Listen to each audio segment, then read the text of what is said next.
Lucknow super giants captain Rishabh Pant పై నెటిజన్లు తీవ్ర విమర్శలు గుప్పిస్తున్నారు. ఐపీఎల్ 2026 సీజన్లో రిషబ్ పంత్ దారుణంగా విఫలమవుతున్నాడు.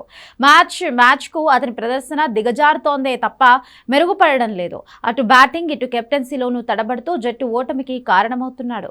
దాంతో సోషల్ మీడియా వేదికగా తీవ్ర విమర్శలను ఎదుర్కొంటున్నాడు.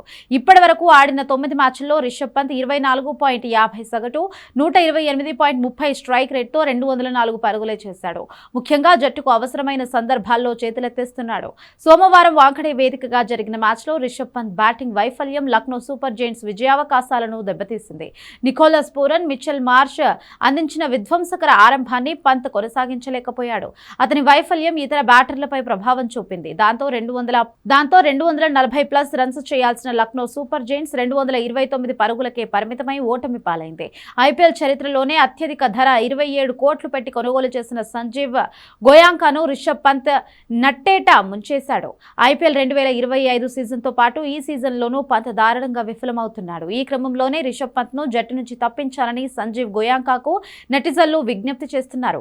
పంత్ను వదిలేస్తేనే లక్నో దరిద్రం వదులుతుందని అభిప్రాయపడుతున్నారు. కొందరైతే తన ఆటకు తీసుకునే డబ్బుకు ఏమాత్రం పొంతన లేదని లెక్కలు కడుతూ విమర్శలు గుప్పిస్తున్నారు. రిషబ్ పంత్ ఒక్క సీజన్ కు తీసుకునే 27 కోట్ల వేతనాన్ని మ్యాచ్లు వారీగా విభజించి పరుగులతో లెక్కిస్తూ విమర్శలు గుప్పిస్తున్నారు. ఒక్కో ఐపీఎల్ మ్యాచ్ కు రిషబ్ పంత్ 1.92 కోట్ల వేతనం లభిస్తోంది. ఇప్పటి వరకు 9 మ్యాచ్లు జరగగా 19.28 కోట్లు అతని ఖాతాలో చేరింది. ఇంత డబ్బు తీసుకుని అతను ఈ 9 మ్యాచ్ల్లో చేసిన పరుగులు 204 మాత్రమే. అంటే అతను చేసిన ఒక్క పరుగు విలువ అక్షరాల 8.5 లక్షలు.